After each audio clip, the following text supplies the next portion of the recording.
আজকের গল্প সরজিৎ ঘোষের লেখা নারীর মনের কথা। আজ থেকে 3 বছর আগে মন্দিরার কোল আলো করে জন্ম নিয়েছিল দুটো ফুটফুটে শিশু। দিনটা ছিল 8ই মার্চ। সবাই বলেছিল ভগবান মনের আশা পূরণ করে দিয়েছেন একসাথে। মন্দিরার ফার্স্ট ইউএসজি রিপোর্ট দেখে ডাক্তারবাবু বলে দিয়েছিলেন টুইন বেবি আছে, সাবধানে থাকতে হবে। মন্দিরাও মনে প্রাণে চেয়েছিল একটা ছেলে আর একটা মেয়ে হোক, তবে যেই আসুক যেন সুস্থ শরীরে আসে। বাড়িতেও সবাই খুশি হয়েছিল 2 টুইনকে পেয়ে। মন্দিরার স্বামী, শ্বশুর, শাশুড়ি, বলতে গেলে সকলেই। 2 ফুটফুটের জন্য তারপর থেকে বাড়ির পরিবেশটাই বদলে গেল। আজ বাড়িতে খুশির দিন। আজ 8ই মার্চ, ত্রিজিৎ আর তৃষার জন্মদিন। জন্মদিনে মন্দিরার শাশুড়ি মা তনিমা দেবী নাতি নাতনির জন্য কিনে নিয়ে এসেছেন খেলনা। নাতির জন্য নিয়ে এসেছেন 2টো ক্রিকেট ব্যাট, বল আর 2টো গাড়ি। আর নাতনির জন্য এনেছেন খেলনার বাসনকোসন, মানে ঘটি, বাটি, থালা, হাঁড়ি কুড়ি থেকে যাবতীয় সব কিছু। মন্দিরার ছেলেমেয়েরা তো দারুণ খুশি।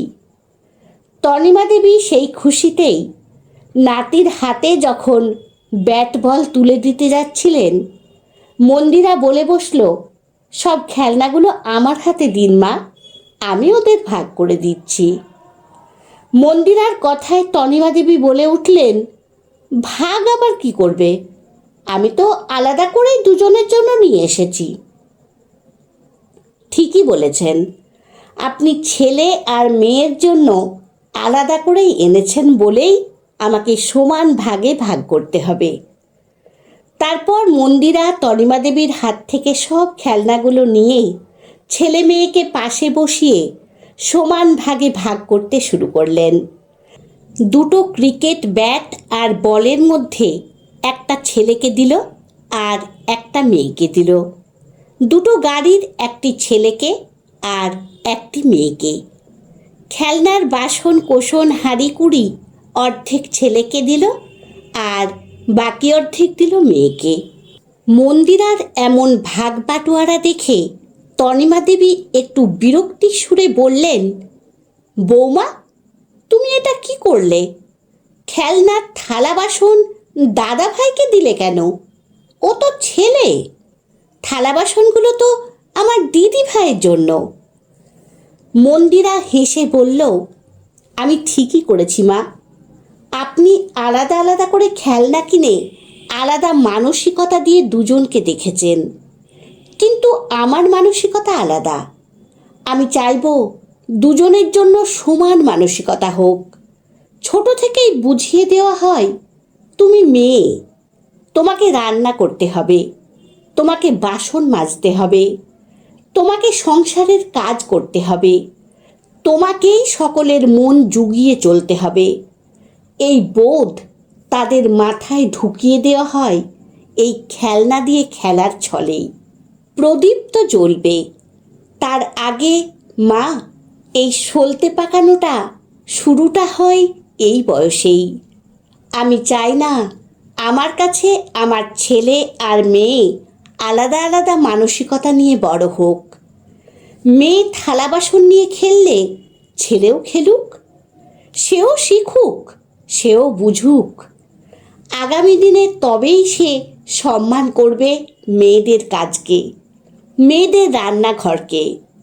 এখন থেকে না শিখলে আমার ছেলেও আগামী দিনে ওর বাবার মতোই ওর জীবনসঙ্গীকে বলবে, ঘরে বসে সারাদিন করোই বাকি, রান্না করে খাওয়া ছাড়া কাজ তো নেই। আসলে মা, ছেলে হোক বা মেয়ে, দুজনেই সব কাজে পারদর্শী হোক। মেয়েকে মেয়ে হিসেবে মানুষ করাটা আমার কাছে বড় অসম্মানের। আমি আপনি দুজনেই মেয়ে, তাই কন্যা সন্তানকে কন্যা হিসেবে নয়, সন্তান হিসেবেই মানুষ করাটাই কর্তব্য। আমরা আমাদের মেয়েদের ছোট থেকেই হারিয়ে দিই, তাদের বুঝিয়ে দিই তুমি মেয়ে।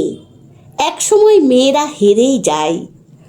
আপনার আর আমার যেটা হলো না, আমরা যা পারলাম না, সেটা শুরু করি আমার মেয়েকে দিয়ে, সেই শিক্ষা দিয়ে বড় করি।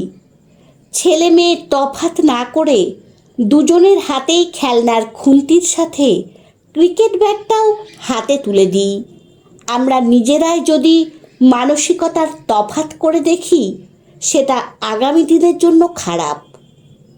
কথাগুলো শোনার পর মন্দিরার শাশুড়িমা বললেন, চোখটা খুলে দিলে বৌমা, এমন করে কখনো ভাবিনি। আমরা মেয়েরাই মেয়েদেরকে পিছিয়ে দিই। মেয়েকে মেয়ে হিসেবে নয়, সন্তান হিসেবে মানুষ করতে হবে।